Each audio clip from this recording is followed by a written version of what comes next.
I went to Kerala with the Princess Foundation for Integrated Health to study Ayurvedic medicine. And then the group of doctors, we met what was Prince Charles at the time. And I kind of fell in love with him straight away. His energy, he's got the most beautiful voice, honestly. He started talking to me, I thought, your place or mine. Like, he has a very strong energy field and he's got a beautiful voice. I was shaking so much. He said, don't worry, Dr. Blackwell, I have that effect on a lot of people. And I thought, I really do love you now. I said, no, I said, it's just that the only men I call sir are those I am about to examine, and I'm afraid you may cough and I might behave inappropriately, i.e. grab his testicles. We both burst out laughing, and I was still shaking. So I said, would you mind if I hold your hand? And he said, sure. And he's got really big manly hands, like a farmer.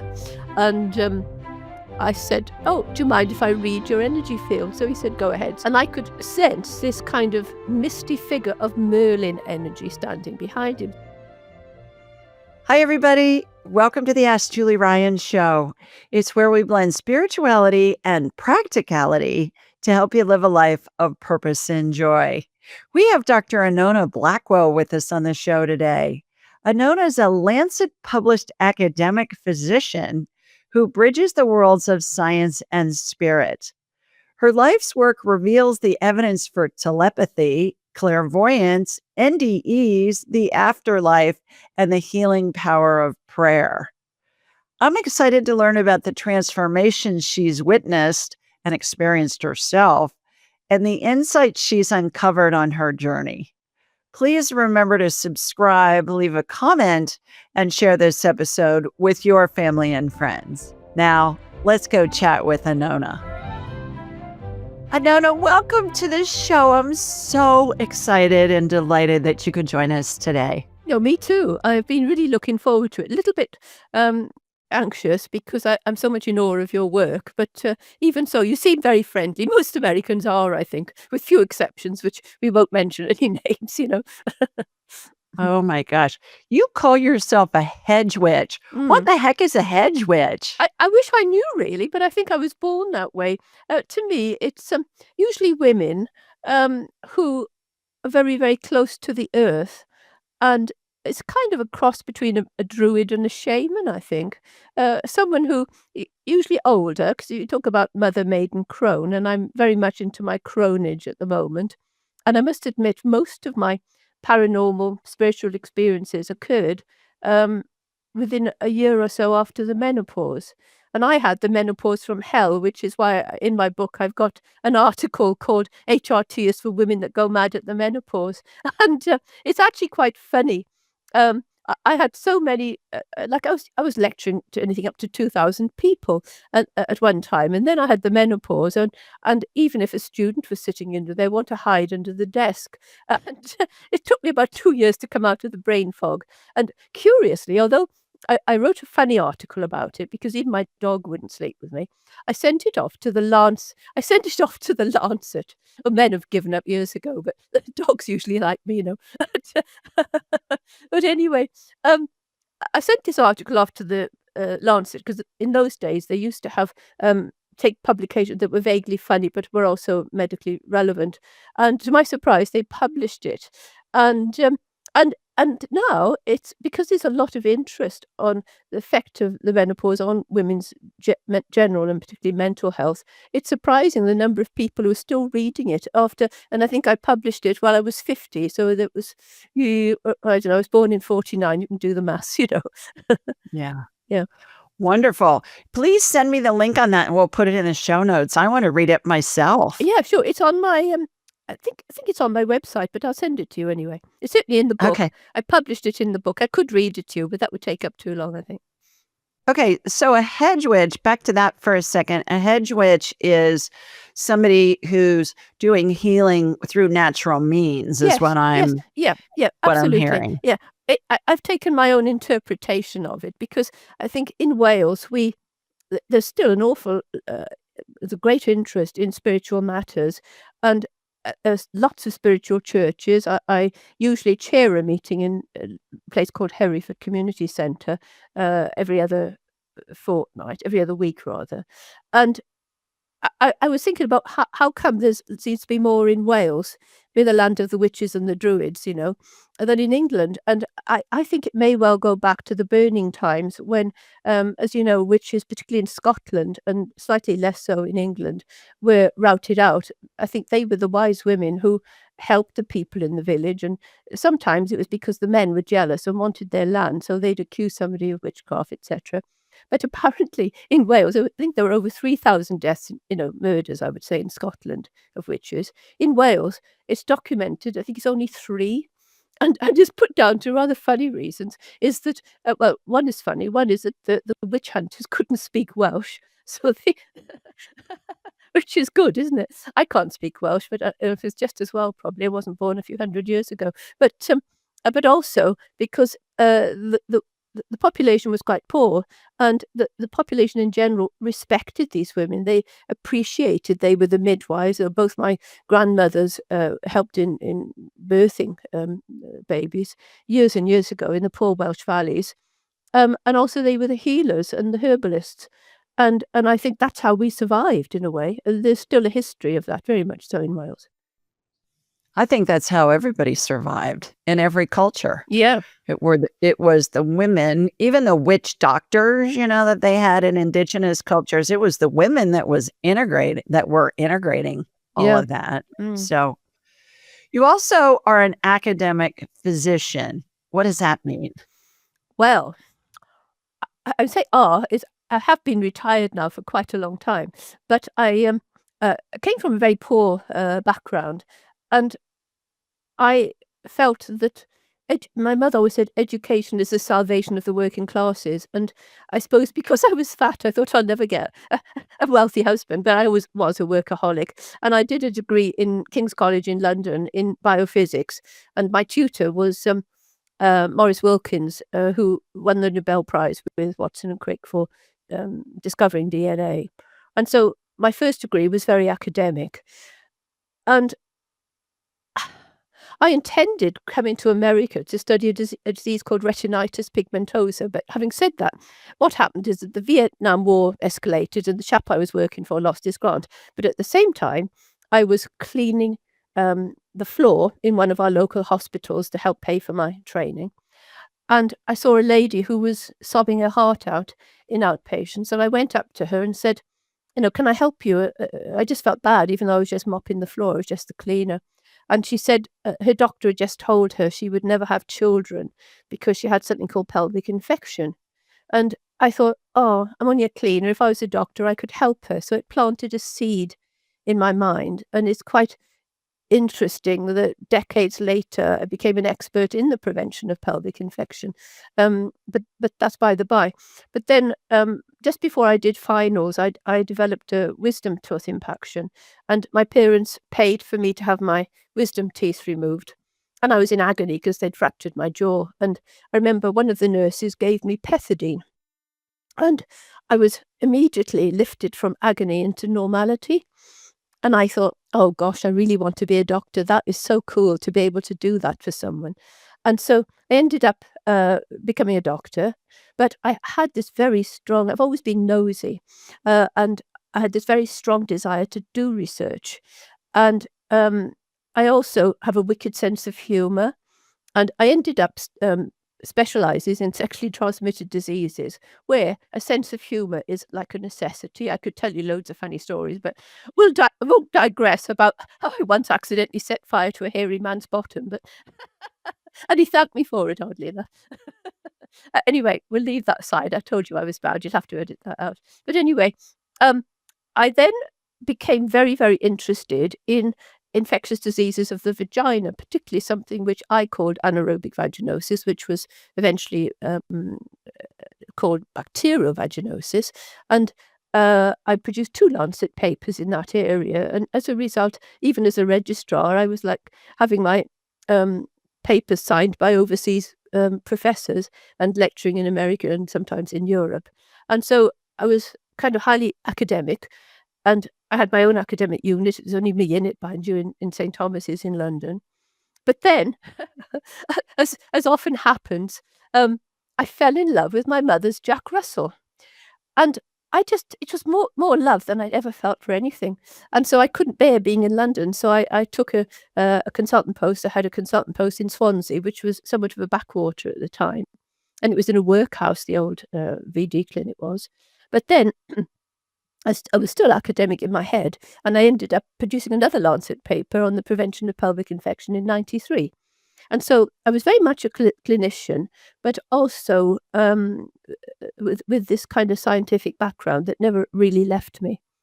So I'm not sure if that answers your question. I talk too much. I'm sorry. Well, it does, because I was thinking when you describe yourself as an academic physician that you didn't have clinical experience. You were just doing the research primarily, but it sounds like you've done both. Oh, no, mine was mainly clinical. I just put the other as my hobby. I never went on holiday. I'm so boring. It's like my mother once said to me, she said, she taught me how to work, but not how to play. And it's absolutely true. I've had such a boring life in many ways because I've just worked. Took care of my patients, took care of research, and took care of my mother for years. And do I regret it? The answer is, at a superficial level, yes, but at a deeper level, I still would do the same. We have duties, don't we? Well, and for those who aren't familiar with the Lancet is a British medical journal that's one of the top in the world, if not considered to be the top. It is actually even the new by a lot of physicians around the world and medical researchers. And so for you to have one, let alone more than one article published there, I feel like I should be fanning you with a palm leaf or something. Oh, no.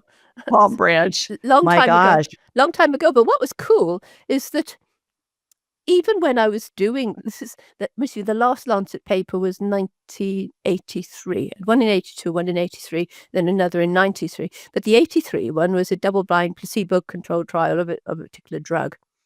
And it was very expensive to run because we were doing what they call semi-quantitative analysis of the bacterial flora of the vagina. And it was absolutely imperative that all the patients came back for their follow-ups, okay? And so the day before they were due to come in, I would hold their notes and pray. And my follow-up rate was almost 100%. But what was more interesting is that the technician who was working with me called me one day to say that he couldn't come to the appointment we'd set with this particular lady. And in those days, there weren't mobile phones, and I didn't have any contact details for her. So I actually got her case notes, held them, and prayed for her to phone me. And a few hours later, she said, "Oh, you've been kind to contact me." She phoned me. I was a little bit, oh, that was cool, But in fact, just to verify it, I actually asked her to speak to my boss, the name was Nickel Finn, just to tell him what had happened, because I was getting a bit of a reputation of being a bit psychically aware, shall we say. And it was nice to have some lady who was I remember she was a very pleasant girl, to confirm it. So I did actually use the power of prayer or intent, even when I was doing at the height of my academic career. I didn't regard it as odd. I just did it, and I have no idea why. Was there a catalyst that pushed you from being a practicing and academic physician into focusing more on the hedge witch side of the equation, the spiritual, the energy healing, all of that? I think it was always in me to a degree, because I had a spirit child friend when I was 7 or 8, 6, 7 or 8, I suppose. And then when I was 17, we lived in a tin shed basically, and this one I was always keen to go to school, and Mum, I got up one morning and I was terrified. I said, "Mum, somebody at school is going to die and I'm really scared." And she said, "Oh, don't be silly," because we didn't have a phone, didn't have radio or anything. And the next morning, the same thing happened, but no one had died. On the third morning, I woke up in a state of calm. And I said, "Oh, Mum, Mr. Sharp, our deputy head teacher, has died." And she thought I was crazy. How could I know? But and he was at peace. And when I went to school, he had indeed died in his sleep. So I'd told my school friends, obviously, the previous day that I was worried somebody was going to die.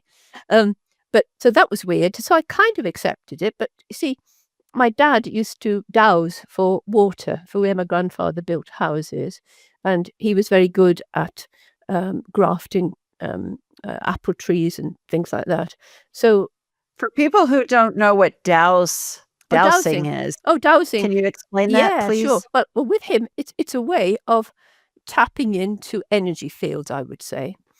And, Mhm. my dad was absolutely amazing. He was quite a strong fella, but he would get a Y-shaped piece of hazel, hold the two ends of the Y, as it were, and if he walked across an area where there was water, the stick would go right up and over and down, over towards his chest, and the actual bark would come off the hazel. But you can do it with anything, I should actually have got one for you, but you could even put a bit of bread on the end of a string, and you just say, "Show me your yes, show me your no." But people can use it to, um, find lost pets, but it was originally, as far as I understood, used to find out where water runs, and I think with the flowing of water, you do get an energy field, and some people tune into it. Mhm.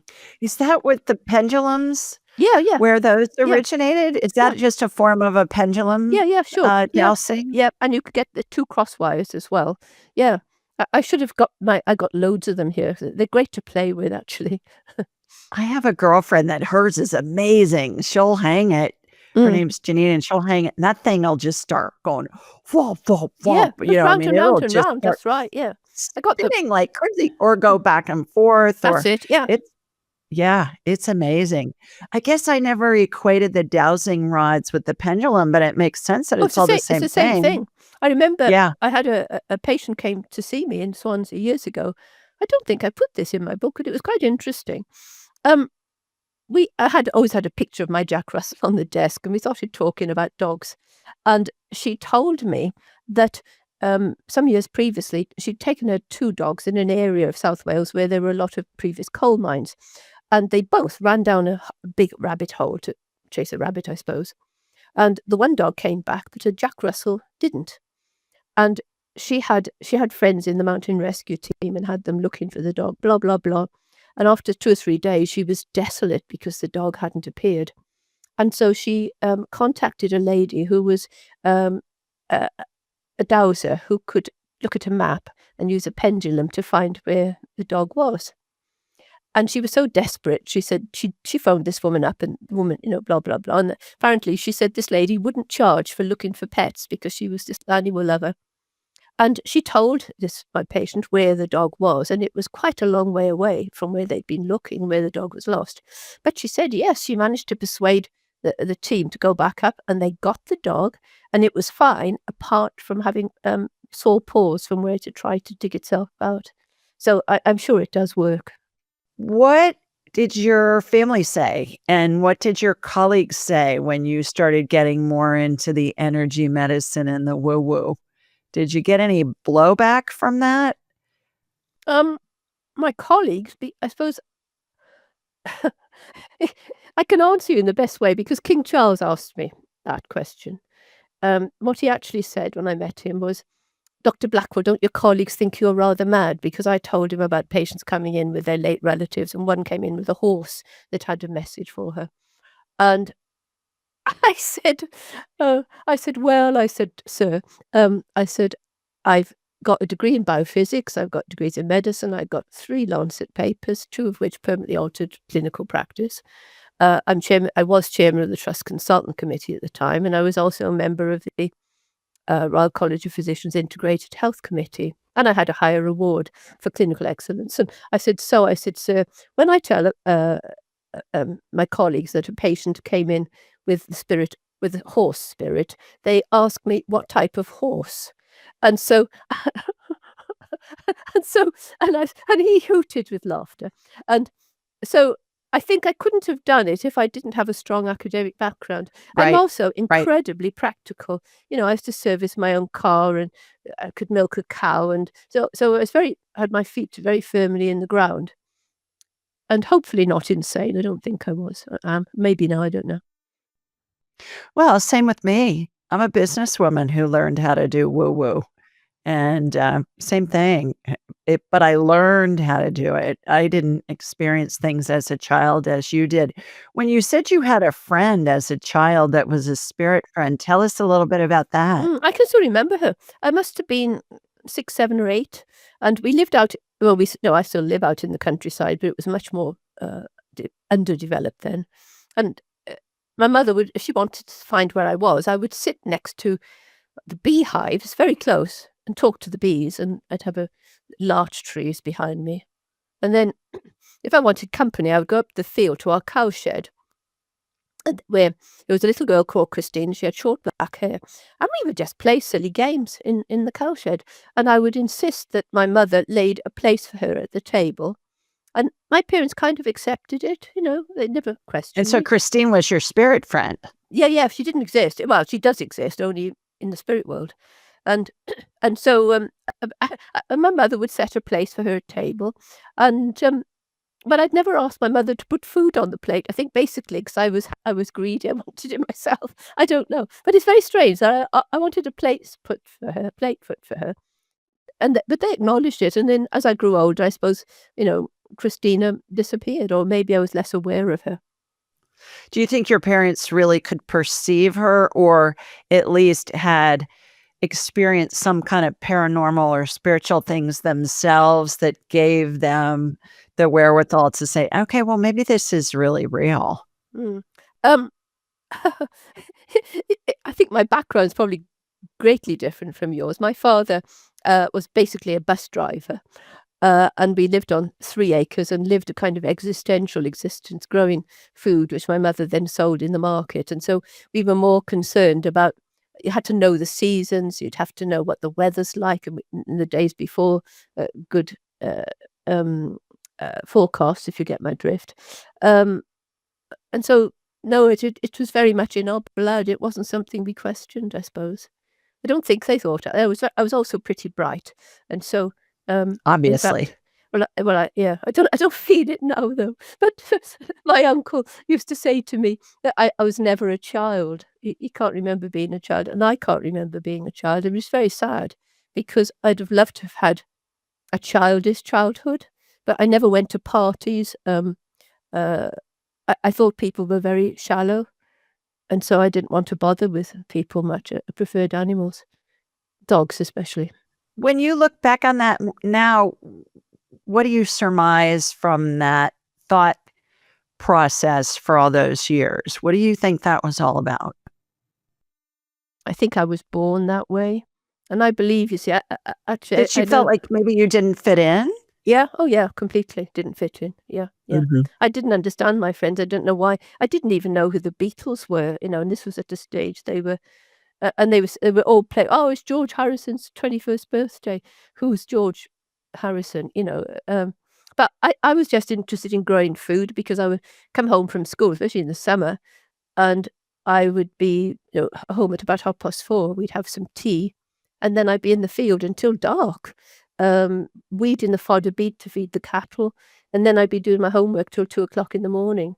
And so, it was an existential existence. It's a good life really because you didn't have to worry about, Facebook friends saying you were awful, and, I used to help my friends at school with their homework. "You be my friend, I'll help you with your homework." Right, right. What's surprised and or delighted you the most so far in your journey? If you had to look back on your life, are there 1 or 2 memorable events that stand out?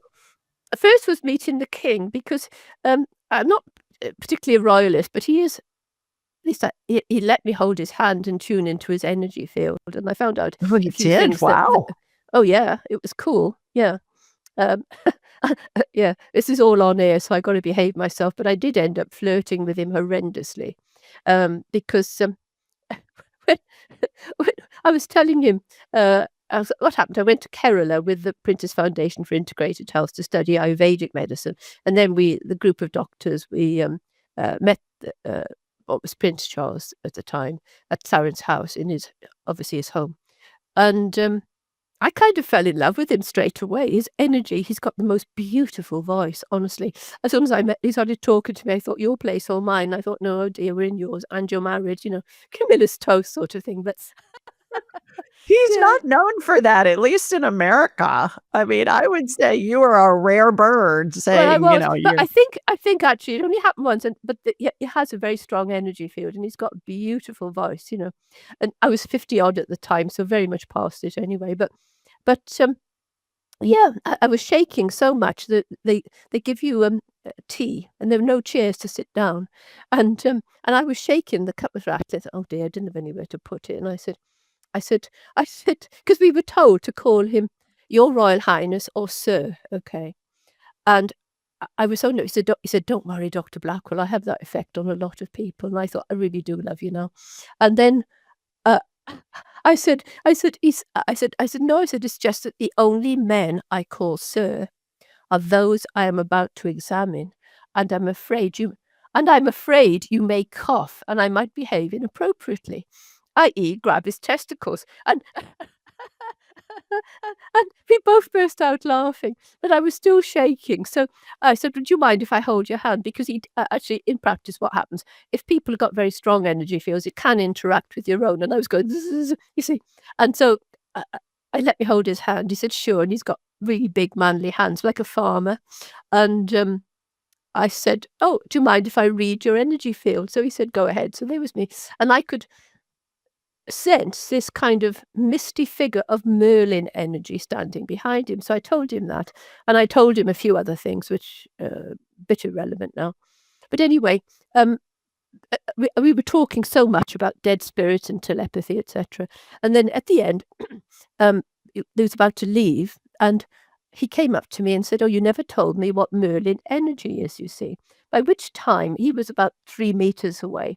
Now, bear in mind, I'm fat, I was frumpy, and I remember I'd still got the tag on my jacket which said extra large and the price on it, and it fell out and he could see it. And I said, "Hope you realise, sir, you're the first man I've totted up for in 30 years, Pulled the tag off rapidly. Oh, it was like something out of a comedy. But anyway, he said, "You haven't told me what Merlin energy is." So I look him up from the way you can undress a man with your eyes. I haven't done it for years, but I looked him up, and then I said, "Do you really wanna know, babe?" And then I winked. I said, "Do you really wanna know, babe?" And I said, "Oh, I'm so sorry, babe, sir, I don't want to be locked up in the tower." Whereupon he was in fits of giggles. So yeah, yeah. I don't know. I'm So just did a you bit odd. tell him what Merlin energy meant? Yeah, I just said it's probably, because he was gonna be the future king, then he would attract a Merlin archetype. Yeah. Yeah. Do our bodies remember what our conscious minds try to forget? Yes. Say more about that. Yeah. There's a lady called, is it Babette Rothschild, and written a book called Our Bodies Remember. And yeah, 2 main examples. I'm just trying to think of sensible ones for you. Um, Many years ago, I had a medical student sitting in with me called Rebecca.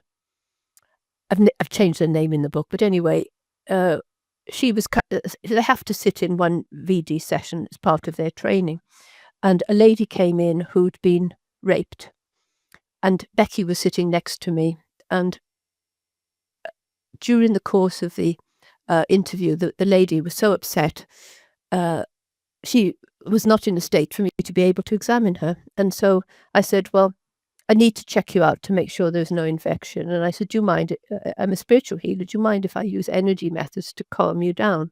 And so I just held her hand and kind of took her into a little meditation. I said, "Do you know any part of your home where you feel safe?" And she said, "Yes, my back garden." So I just took her to the back garden, put her into a little bit of hypnotic state, managed to do all the tests and blah, blah, blah.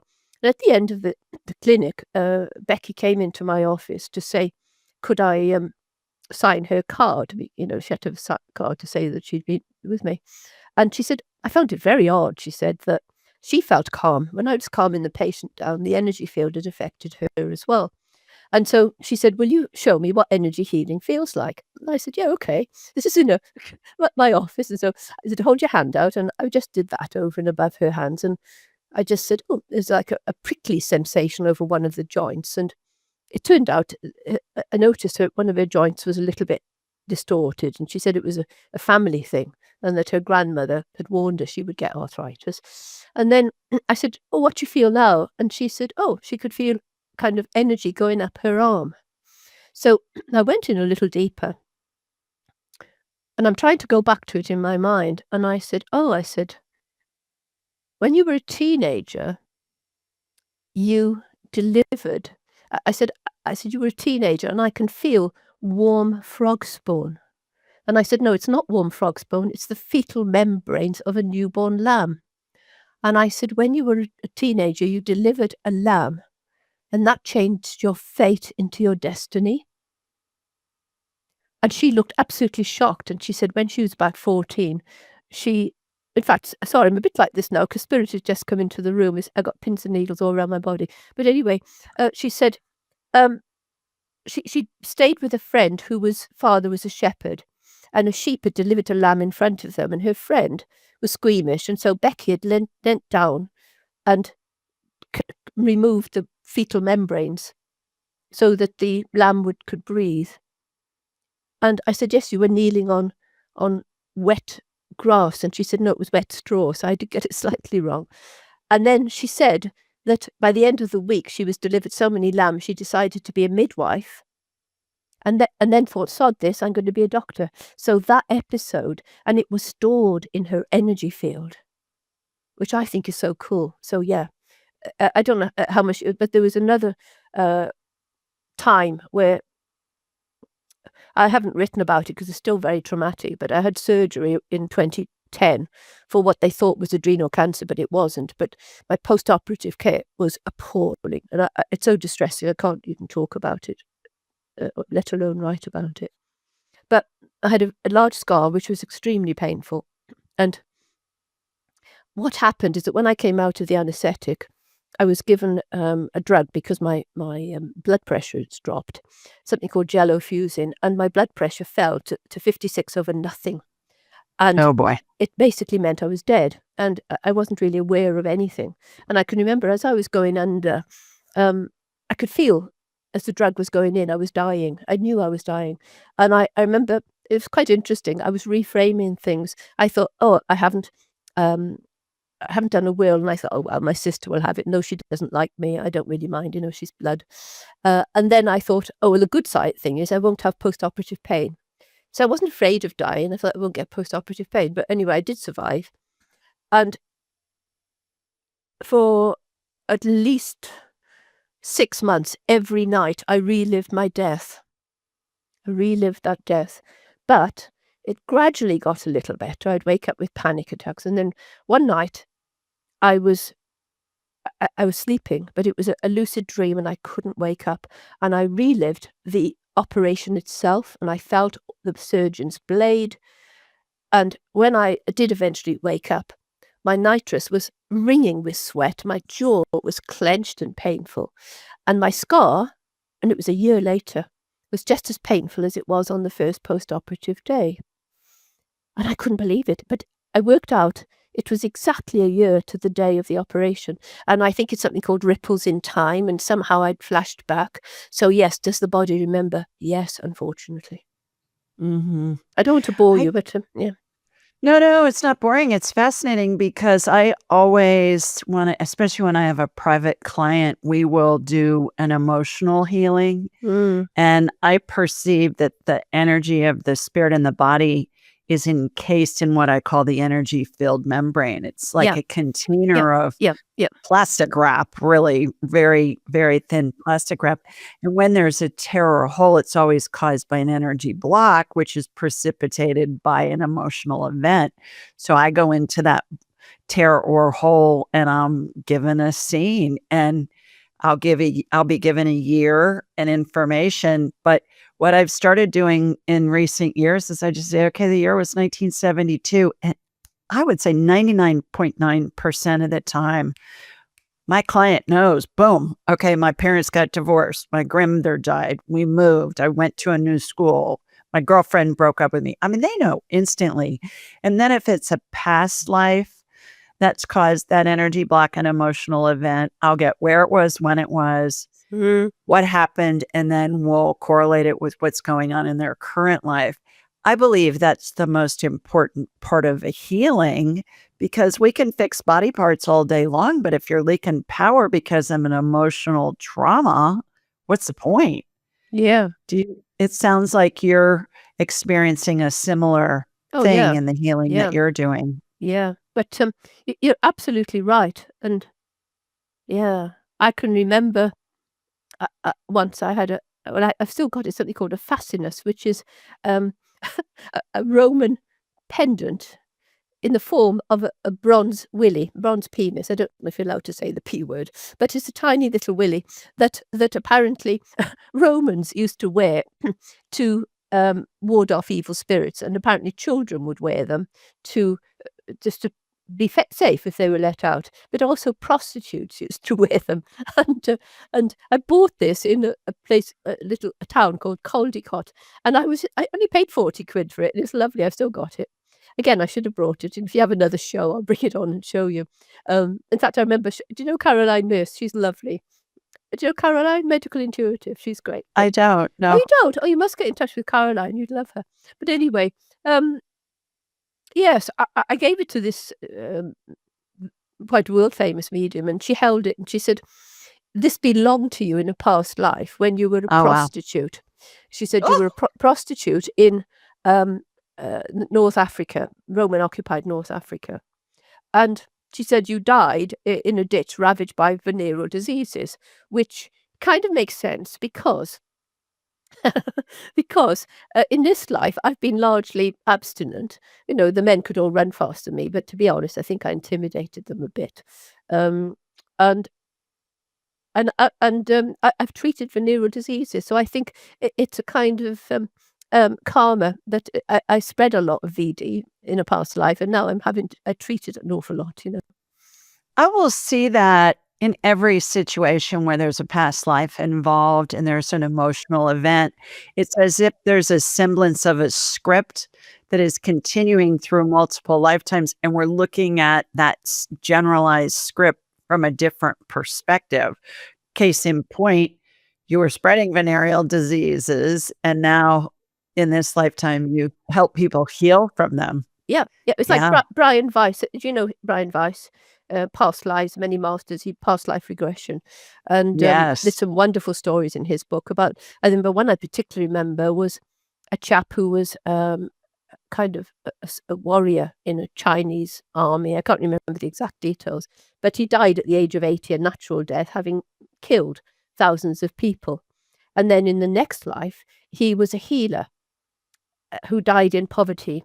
And when I don't know if you see Brian Weiss's work, but there's always like an interregnum when he's past life progression. They have one life, and then you talk to some master, discuss it, and then there'll be another life. And Brian asked this master why he killed so many people in one life and then was healing them. And the master said, 40 years of killing, 40 years of healing. And so I think that, yeah, I think it does apply, hopefully. Right. Right. Do you believe that modern medicine contributes to a sense of disconnection in a lot of us? Yeah. How so? Oh, with me, I respect orthodox medicine. You know, if I if I have cystitis or chest infection, I want orthodox medicine. But oh, it's becoming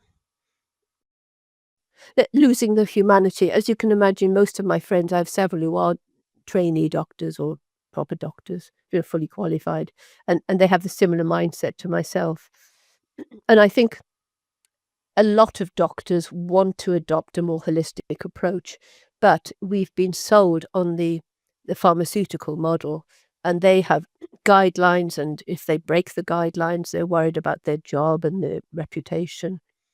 And also they don't have the time. And I think that there is very much a role for increased use of AI in medicine, but you have to keep the physical contact. You have to touch patients, squeeze their hands, make them feel reassured. What's one joyful thing you wish people knew about their bodies?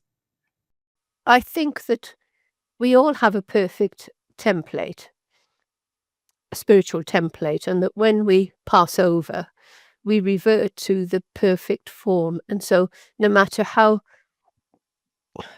disabled you are in this life, then as soon as you die, you go back to being your perfect template. And the evidence I have for this is quite interesting. There's lots in the books, but what I can say I did experience was many years ago.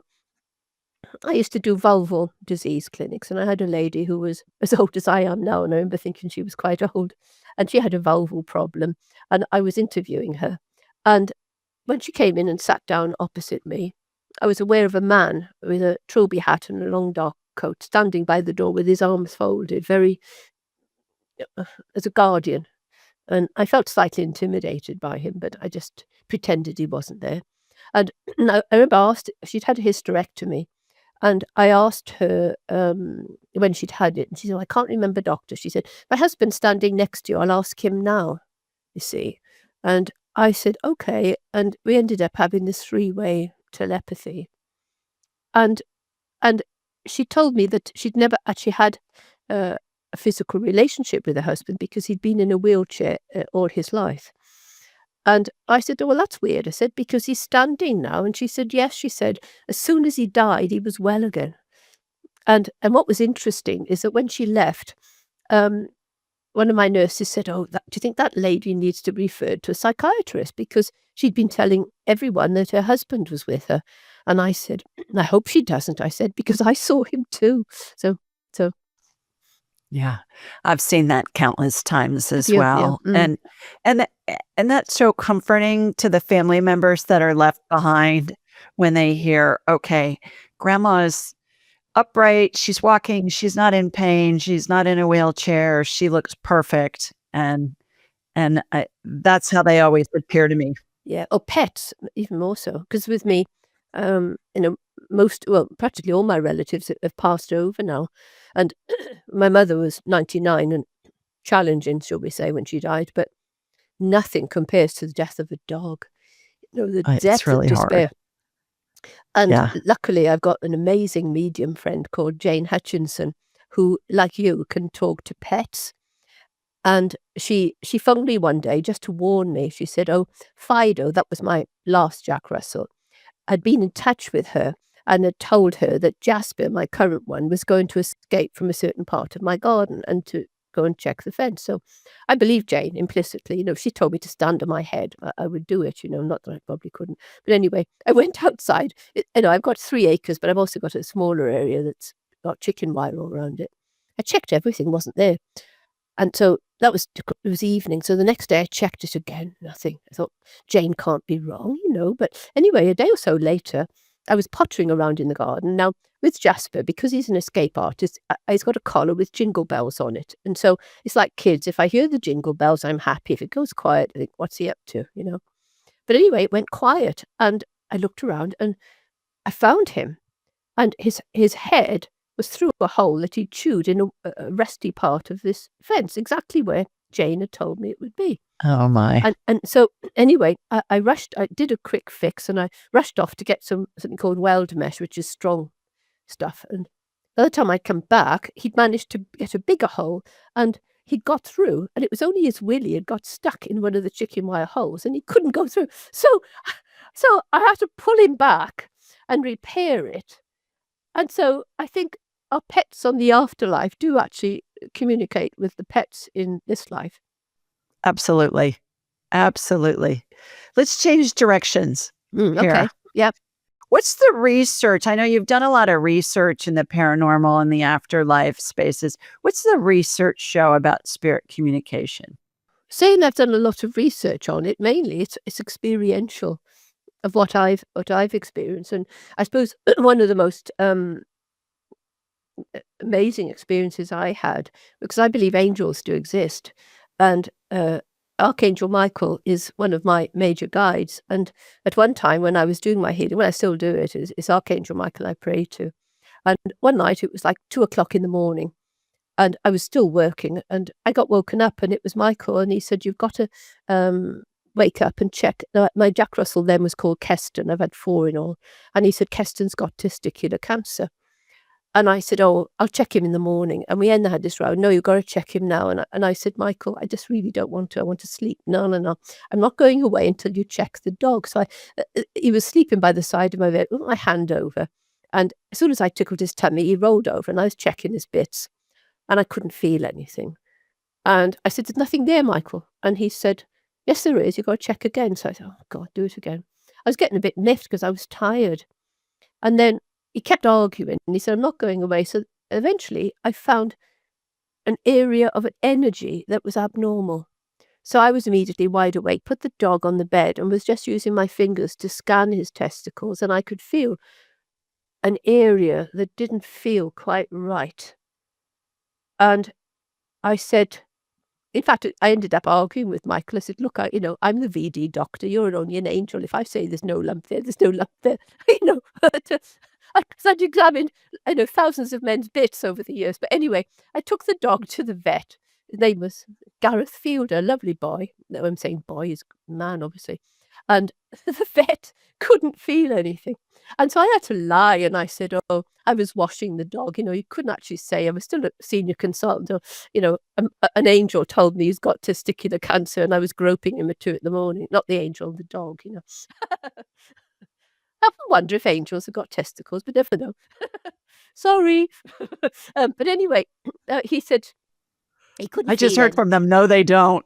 Okay, No, right. no, they don't because they're not needed. They're not. No, they're probably not. No. Oh, it's ruined by thought now. Maybe I'll change it. So anyway, I so he said, "Keep an eye on it. Keep an eye on the thing that wasn't there."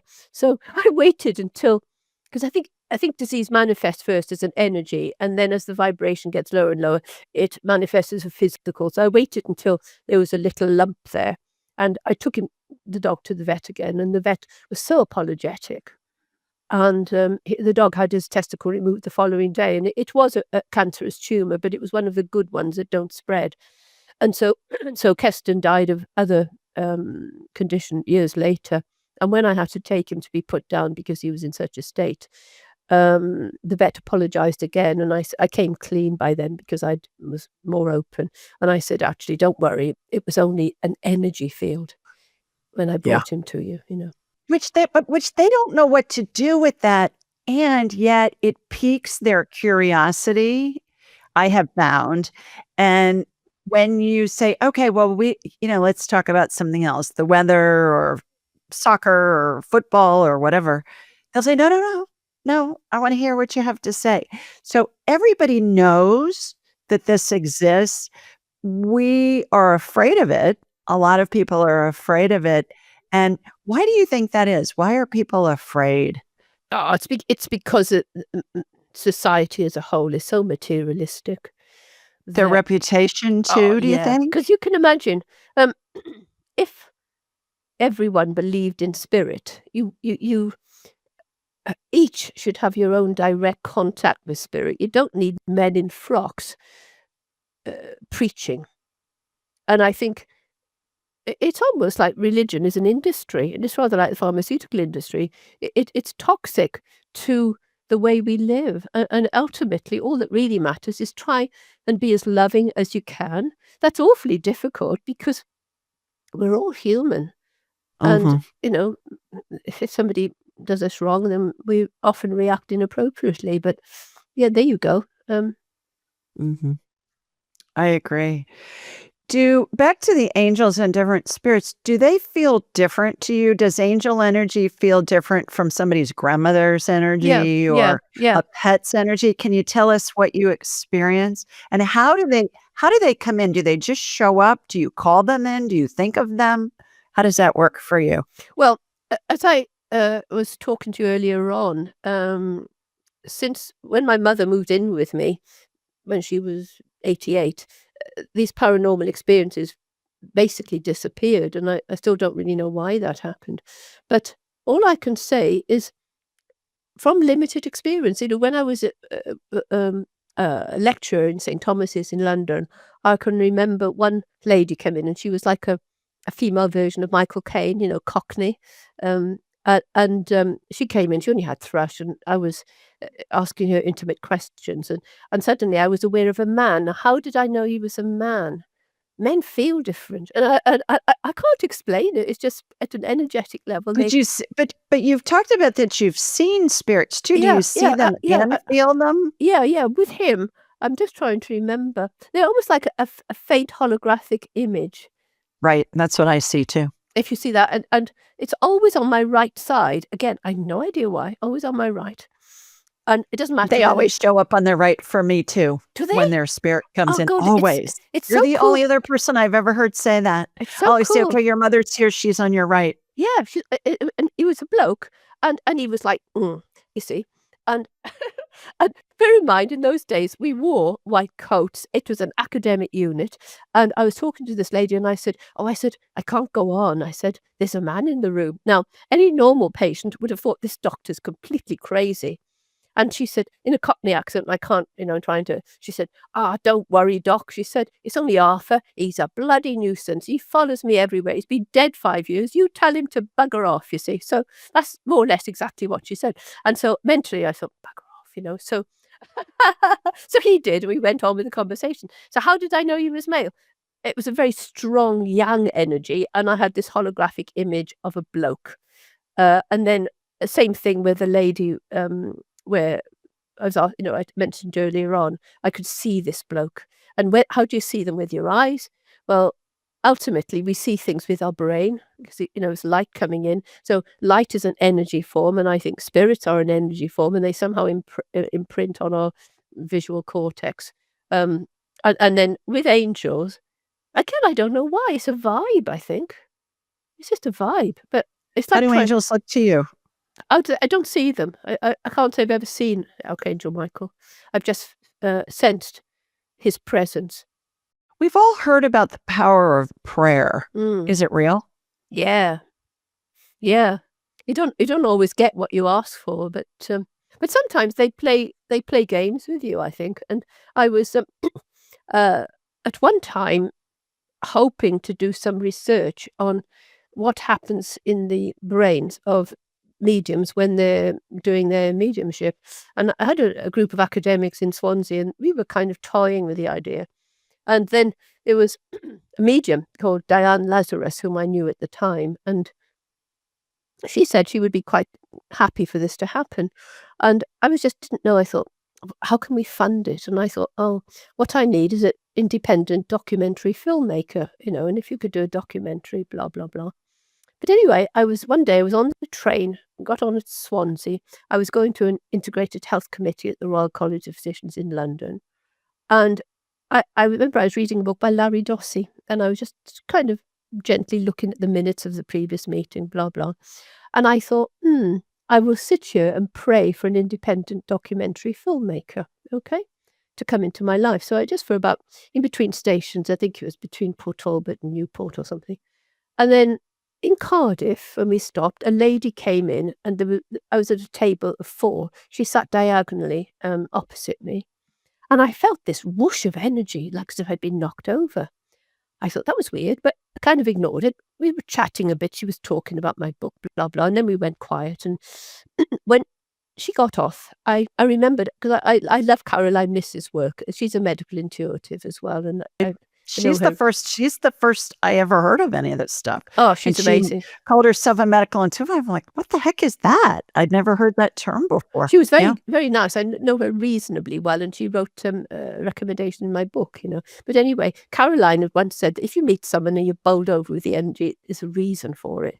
And so I was thinking, so anyway, we got off the train, just saying goodbye. Her name was Deborah Kingsland. I'm still in touch with her. And I said, "Oh, by the way," I said, "may I ask what your occupation is?" And she said, "I'm an independent documentary filmmaker specialized in complementary medicine." And she'd just done a film, I think, with Rupert Sheldrake or something. So, yeah, I think it happens. And I could give you lots of examples, but it would bore you. I agree. I agree. After everything you've seen, from the research labs to energy healing, is there something that you know about the body and the spirit that you didn't know when you first started studying medicine? Is there something you know now that you didn't know then? I think it reduces your fear of death because I feel totally in awe of you. I wish you lived closer. I would come and join your workshops, you know. But yeah, I think just lose your fear of death. It's the process of dying one doesn't like, and I'm as much of a hypochondriac, probably more than most. Yeah, so that's about it really, is it does help you lose your fear of death. And also, um, oh, I don't know, with what's going on in the world at the moment, it'd be nice if we could have a collective prayer to get rid of the demons that seem to be around, you know? Couple more questions as we're winding down here.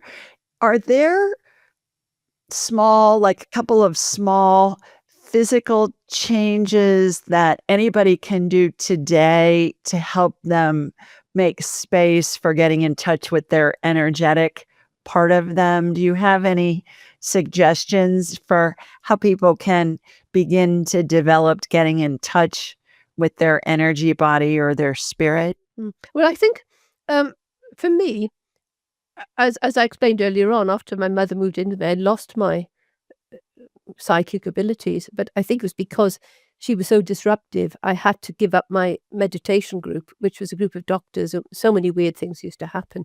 So I think try and join a group. I think go to a good spiritualist community, not necessarily a proper spiritualist church, but certainly in Wales we have a lot of these um, groups where you pray and then you have a good medium coming in and you'll meet like-minded souls. So you need to meet like-minded souls. The other thing is get in touch with nature and yeah, and walk with barefoot on the grass. Got to be careful, especially I caught Lyme disease doing that, so I got to be careful. But just yeah, I think get in touch with nature, hug trees, and try and link up with friends who are similar minded. Unfortunately, that means that your group of friends gets smaller and smaller. But yeah, that's about all I would say. Just find local groups that you can join, and they're very, very supportive. In all of my trainings, I have practice sessions and people from all over the world Mm, participate in those. And so those groups are super supportive of like-minded people too. So it's a way to do it online if somebody can't find a group in their community. Because certainly the whole spiritualist thing seems to be more prevalent in the UK than it does here. You guys have had the London Psychic Society for what, 250 years or yeah, yeah, something. yeah. And although America, I find it fascinating that America was founded on a lot of those principles. With you look at the whole geometric patterns of how DC was set up, and there's that whole Mason energy and all Mhm. that other stuff, which is ancient. It seems to be more prevalent in the UK than it does here, to me anyways. I Mm. may be wrong on that. Well, you'd love Wales because we're very much into that sort of culture. I haven't been yet, so I'm gonna invite myself. I'm gonna come visit you. Oh yeah, no problem. I've I'll got a come lovely see guest you. room. Yeah. Okay. Last question, why do we incarnate? The honest answer, I don't know. I certainly don't want to incarnate again, but I think we're here to learn lessons. We're here to try and learn about unconditional love.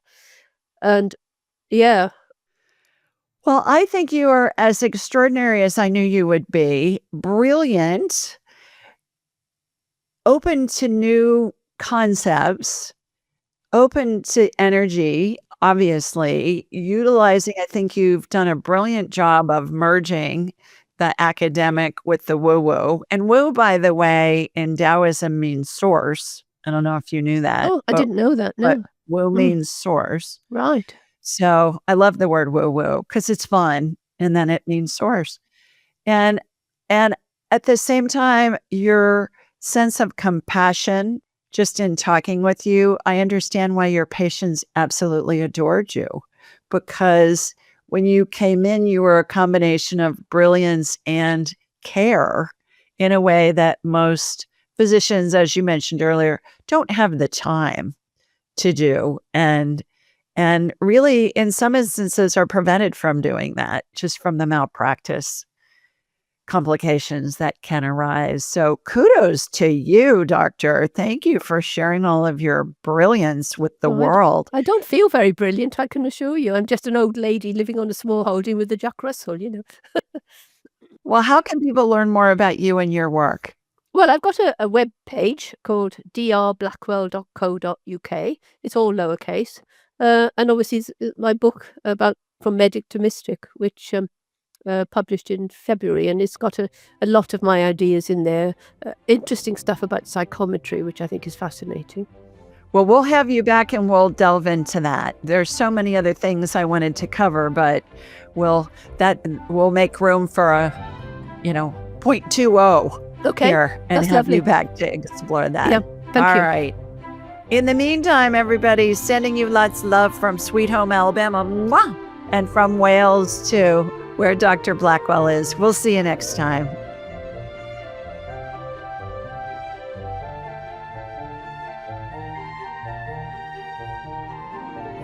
To enhance your spiritual journey, click on one of the videos below and remember to subscribe, leave a comment, and share this episode with your family and friends.